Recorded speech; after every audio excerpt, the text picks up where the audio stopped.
1920, las relaciones entre México y los Estados Unidos eran tensas, porque el gobierno de Obregón no era reconocido por el de Estados Unidos, que exigía la derogación de algunos artículos de la Constitución de 1917, entre ellos el 27, por lesionar sus intereses económicos. Para Obregón, el reconocimiento de su gobierno era prioritario, porque restaría fuerza a sus enemigos internos, que también buscaban el apoyo de los norteamericanos. Existía en México una marcada influencia nacionalista y que pretendía romper toda dependencia económica con el extranjero. Estados Unidos condicionó el reconocimiento al gobierno de Obregón a la firma de un tratado que garantizara los derechos de propiedad de los estadounidenses radicados en México, así como convertir a México en un país satélite de los mismos Estados Unidos, que garantizara que jamás tendrían a un vecino fuerte e independiente que pusiera en riesgo la estabilidad, planes políticos y financieros de aquel país. Los tratados de Bucareli comenzaron a redactarse en mayo de 1923, tuvieron por sede a la Ciudad de México y se llevaron a cabo en un edificio del gobierno federal ubicado en las calles de Bucareli número 85 y jamás han sido publicados por el gobierno de México. Fueron firmados por Obregón el 13 de agosto de 1923, pero fue el gobierno de los Estados Unidos quien los dio a conocer en 1947 y los publicó en 1958. Aún así, las minutas secretas jamás han sido dadas a conocer de manera pública por ninguno de los dos gobiernos, ya que estas contienen una cláusula de confidencialidad hasta el año 2023. Es por eso que Yolo Camotes tiene el deber de presentarles el día de hoy los tratados de Bucareli, el secreto más importante de México. Cuando Álvaro Obregón necesitaba recursos para convertir y vencer a Venustiano Carranza en el periodo revolucionario conocido como la lucha entre facciones, Álvaro Obregón tomó los recursos de los petroleros norteamericanos mediante un acuerdo que a la postre culminaría con los tratados de Bucareli, donde México se comprometía a no desarrollar ninguna industria petrolera, tecnológica, bélica, aérea, marítima o industrial de importancia por el término de 75 años. Esto le aseguraba a los Estados Unidos que México no pudiera establecer ningún tipo de acuerdo con las potencias bélicas de la orbe, como resultado de su preocupación por la invitación que Alemania del Kaiser hizo a México durante la Primera Guerra Mundial de aliarse a esta nación y atacar a los Estados Unidos bajo la promesa de recuperar los territorios robados en la intervención norteamericana de 1847. Muchos conocemos parte de este tratado, como lo fueron los siguientes acuerdos. Número 1.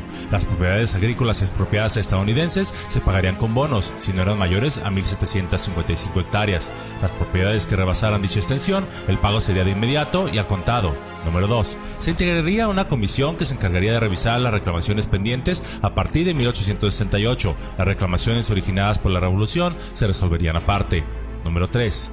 Con relación al petróleo, el artículo 27 no era retroactivo para los norteamericanos que habían adquirido sus concesiones antes de 1917, lo que les permitía seguir explotando libremente el hidrocarburo. Álvaro Obregón cedió ante todas las peticiones de las petroleras, es decir, derogó los impuestos que le había aplicado a Carranza a estas mismas. Se comprometió a no aplicar el artículo 27 constitucional durante 50 años, que los ingresos de exportación se dedicaran a indemnizar a las familias extranjeras de nacionalidad estadounidense y británicas que habían sido afectadas por la Revolución y el resto para el pago de la deuda extranjera. Además, se comprometió a no extraer el gas natural de los yacimientos de la zona fronteriza de Texas, la cuenca de Burgos. Lo que jamás ha sido revelado fueron las minutas secretas, pero cuyo contenido se ha filtrado a cuentagotas conforme pasan los años y los hechos sociales y económicos las van confirmando. Entre estas filtraciones se encuentran las siguientes, y que incluso sonarán un poco fantásticas, pero por desgracia son reales. Número 1. Citando: el dominio de los recursos naturales de la nación no se aplicará durante un periodo mínimo de 15 a 25 años a los ciudadanos y compañías estadounidenses, o en el plazo que se considere razonable para que nuestras compañías petroleras se trasladen a Venezuela, país que ofrece yacimientos probados pero aún vírgenes. Solo se afectarán intereses europeos, pero jamás a intereses de los Estados Unidos de América. Termino la cita. Número 2. Citando: una vez transcurrido este tiempo y cuando México aplique una legislación petrolera a través de una nacionalización, la entidad gubernamental mexicana que se encargue del petróleo deberá contratar por lo menos un 80% de sus suministros, capacitación y asistencia técnica y demás servicios a ciudadanos y compañías estadounidenses por tiempo indefinido. Cierro la cita. Esto se hace en la actualidad. Número 3. Citando: agradecemos a Obregón la disposición de regresar a sus antiguos dueños el sistema ferroviario mexicano, adquiridos durante el porfiriato en 1907. Sin embargo, la deuda y destrucción del sistema ferroviario causado por la Revolución Mexicana acumula $242 millones. Cierro cita. O algo así como $3.410 millones a tipo de cambio del día de hoy. citando: por lo tanto, ninguna empresa estadounidense le interesan los ferrocarriles mexicanos, por lo que ellos deberán ser operados por el gobierno mexicano. Solo hasta que hubiesen sido restaurados y reparados en algún futuro, tomaríamos la opción de adquirirlos a precio preferente. Cierro cita. Como sucedió durante el gobierno del expresidente Ernesto Zedillo Ponce de León, hoy Zedillo forma parte del gobierno de administración de la Union Pacific, la cual es dueña de Ferromex. Como nota, cabe señalar que se ha logrado el expresidente Zedillo por renunciar a la presión vitalicia que reciben los expresidentes de México, de aproximadamente 2 millones de pesos al año más gastos administrativos de su personal, pero poco o nada se menciona de los 10 millones de pesos que recibe por concepto de pensión por los pocos años que laboró para el Banco de México de 1978 a 1987.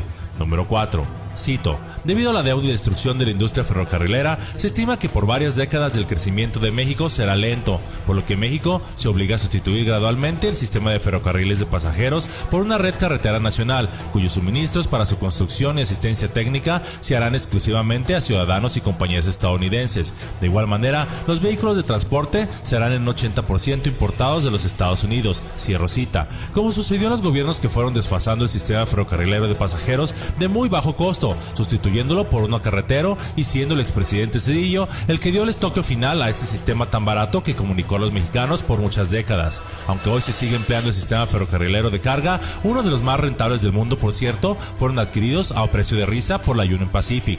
Irónicamente, le tocaría al padre del expresidente Carlos Salinas de Gortari, el licenciado Raúl Salinas Lozano, entonces secretario de Industria y Comercio del gobierno de Adolfo López Mateos, negociar con Estados Unidos la terminación anticipada de la cláusula del Tratado de Bucareli que prohibía a México por 50 años fabricar motores de combustión interna. Solo entonces el gobierno de Adolfo López Mateos pudo expedir el decreto de la industria automotriz para fabricar motores legalmente, pues antes las plantas solo podían ser armadoras. El tratado firmado por Obregón en 1923 respecto a este rubro expiraba hasta 1973. Número 5.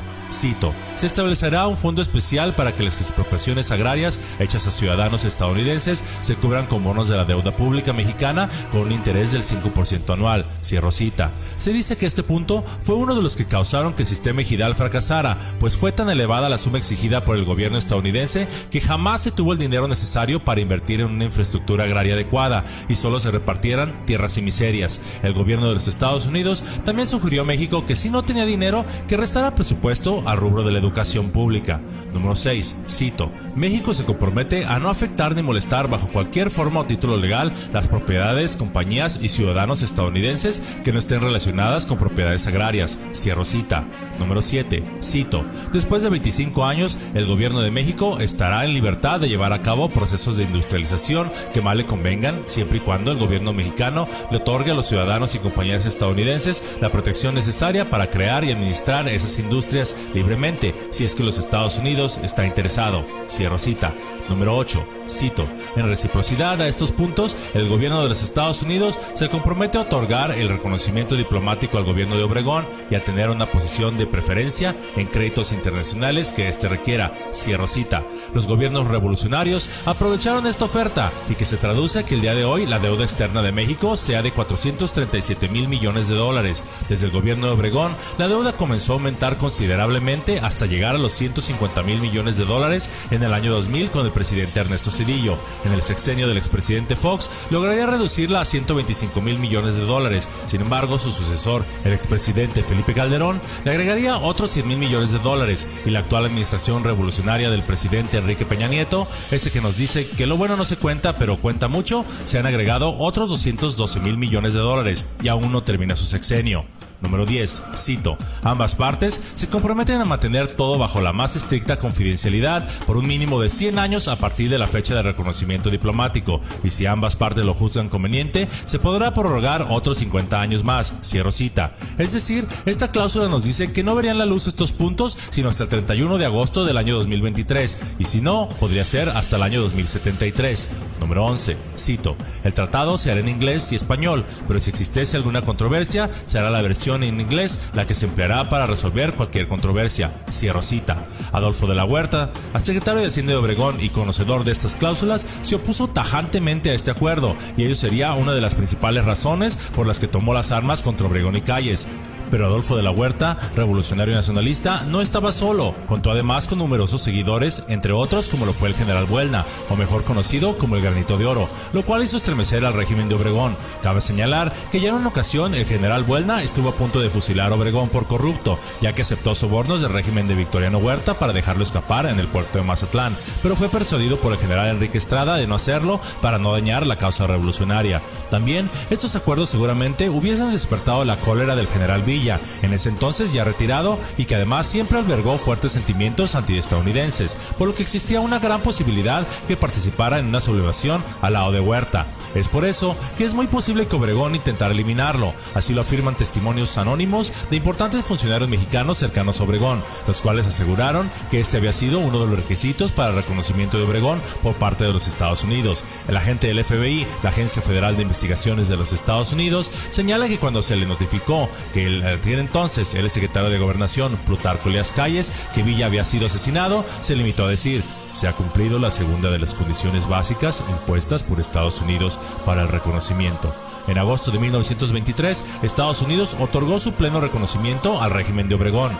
Un grupo de senadores rechazaba los tratados de Bucareli y solicitaba que no se firmaran, pues estos tenían aún que ser ratificados por el Senado de la República. El bloque opositor, miembros del Partido Cooperativista, denunció desde la tribuna que los acuerdos de Bucareli representaban una entrega de la soberanía del país a una potencia extranjera. Uno de sus más aguerridos senadores, el campechano Francisco Fiel Jurado, en encendidos discursos denunciaba los oscuros intereses de Obregón y su camarilla oficialista. Además de sus arengas en la tribuna, y aún siendo partido minoritario, los cooperativistas establecieron un sistema rotativo de ausencias para impedir el quórum en las sesiones en el que punto se iba a discutir.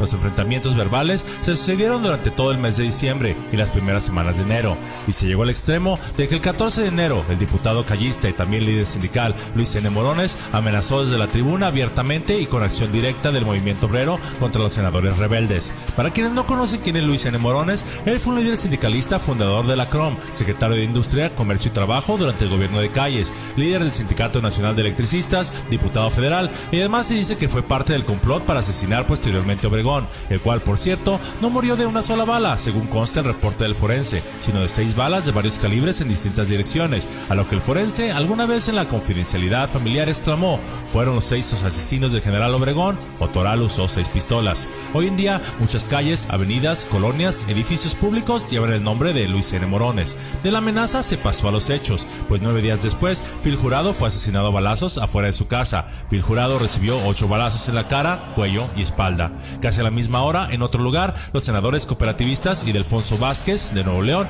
Francisco Trejo y Enrique del Castillo fueron secuestrados y recluidos en la hacienda Ojo de Agua, cercana a la carretera Pachuca, y solo aparecieron 4 días después, corriendo la misma suerte de Fiel Jurado.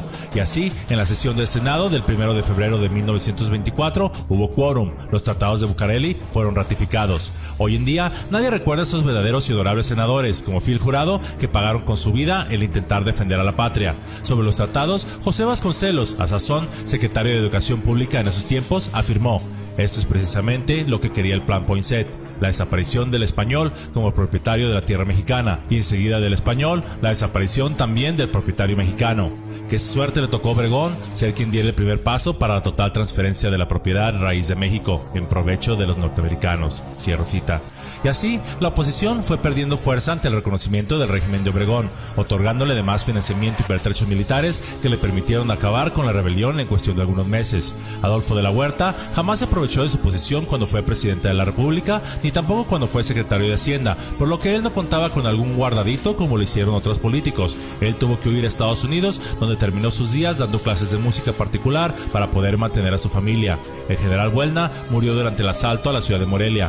Pero no se quedan ahí las cosas. Debe recordarse que los tratados de Bucareli tenían una vigencia de 75 años, lo que nos lleva a que en 1998 estos llegarían a su fin, y por fin México podría desarrollarse como cualquier país rico en recursos humanos y naturales. Pero esto no fue fue así. Estados Unidos, al ver que se llegaba al término de los tratados de Bucareli, buscó la manera de que México siguiera en la misma línea con la firma del Tratado de Libre Comercio para América del Norte, mismo que se firmó a toda prisa y mal negociado en contra de México en noviembre de 1993, con una clara desventaja para México, y que fue a todas voces denunciada, pero totalmente ignorada. Como nota, esto se hizo durante la administración del expresidente Bush padre. Igualmente, un antepasado suyo, su abuelo, Samuel Bush, que fue conocido como el mercader de la muerte, ya que él vendía armas a los opositores de los regímenes que los Estados Unidos no le complacían en todo el continente americano, como lo fue también en el levantamiento armado en contra de Porfirio Díaz. También dentro de este tratado se incluyeron cláusulas secretas que apenas hoy ya vislumbramos y que es tema para otro video.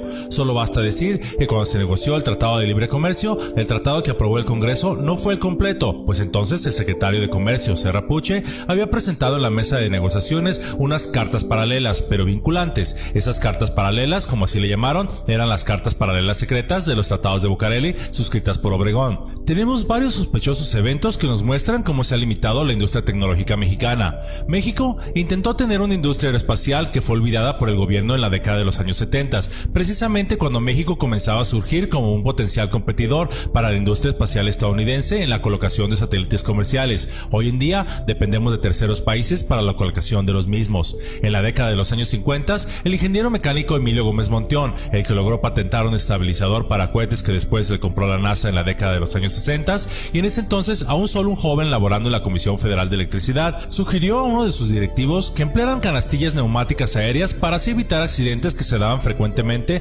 durante la reparación del cableado. Él presentó su diseño al que en ese entonces era su director regional, el cual solo se rió en su cara y se limitó a decirle que eso era una completa tontería y para gente floja. Años después, el ingeniero Emilio refirió que vio con estupor y tristeza que su mismo diseño estaba siendo empleado por los Estados Unidos, aunque refirió que le dio mucho gusto ver a su idea hecha realidad. El ingeniero Gómez Montión no recibió ni un solo centavo por esa idea. En el año 2008 fue presentado en el Salón del Automóvil de Londres el Mastretta MXT, el cual sería el primer automóvil producido en serie completamente diseñado y fabricado en México, pero durante su presentación, y aún sin antes de conocer el auto, el programa inglés Top Gear despedazó su reputación aún antes de que saliera a la venta, aun cuando fue considerado dentro de los 10 mejores autos en exhibición. La empresa de los hermanos Mastretta poco después sufrió problemas financieros y no pudo encontrar inversionistas. La planta armadora en México suspendió operaciones en el año del 2014, despidiendo a 45 trabajadores. En 1978, la Secretaría de Marina diseñó y construyó el avión Tonatiuh MX-1, el cual era un avión monomotor ligero para dos tripulantes que desarrollaba una velocidad de hasta 195 km por hora y era un 35% más barato que su equivalente extranjero. Hoy en día ya no se producen. México posee 6 refinerías construidas en 1914, en 1950, en 1977 y 1979. Desde entonces no se ha construido ni modernizado ninguna de ellas, y desde 1998 comenzamos a importar la gasolina que el país requiere. Un informe de la Secretaría de Energía admite que las refinerías nacionales no están funcionando al total de su capacidad instalada por falta de mantenimiento y recortes presupuestales. Así, mientras una refinería de los Estados Unidos funciona en promedio a un 90% de su capacidad, en México lo hacen a tan solo el 45%. Apenas hace pocos años, la Armada de México comenzó a construir de nuevo buques de guerra. Estas cosas no se construían desde la época del Porfiriato, buques con características de baja detección a sistemas electrónicos, aunque por desgracia solo se construyen 2 buques por año. En el año 2005 se comenzó a producir el rifle de asalto FX-05 Sequoiatl, con capacidad de 850 disparos por minuto y hasta 900 metros de precisión. La fabricación de este mismo fue suspendida por varios años, ya que la empresa alemana H&K demandó al gobierno mexicano alegando que era una copia del G-36B. Al final se concluyó que no hubo ningún plagio, solo semejanzas de diseño. Aún así, el general encargado de este proyecto, Alfredo Oropesa, fue destituido de su cargo. Y así existen muchos más casos de inexplicable y misterioso desdén de las autoridades mexicanas por desarrollar industrias propias y solo ser felices maquiladores. Siempre ha existido una controversia muy arraigada de si efectivamente los tratados prohibían la construcción de maquinaria pesada, motores y aviones. Algunos dicen que son inventos y otros dicen que no, pero solo basta ver la historia del último siglo de qué manera innegable nos muestra los hechos tácitos e irrefutables, y es que en diferentes épocas y por diferentes medios, empresarios, científicos y personas de bien intentaron crear una industria propia nacional con grandes ideas, grandes inventos, innovaciones portentosas, pero que éstas jamás florecieron, en múltiples casos con las destrucciones del material en proceso, simplemente inexplicable. Existen casos de éxito internacional como grandes inventos que sí lograron éxito comercial, pero en su mayoría son personas que tuvieron que salir del país o se asociaron con alguna empresa extranjera para que sus inventos tuviesen el éxito esperado y no se quedaran como meras curiosidades de laboratorio.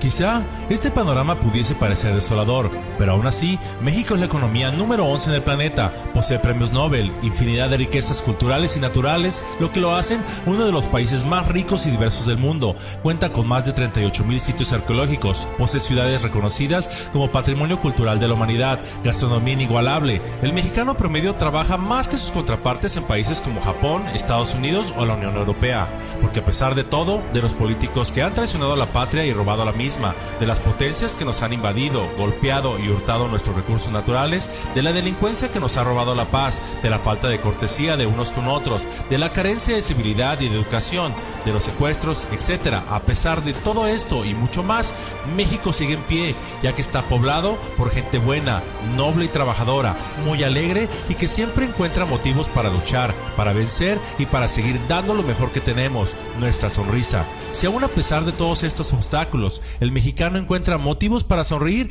entonces solo imaginemos qué no podremos alcanzar cuando algún día por fin no haya más cadenas que nos aten.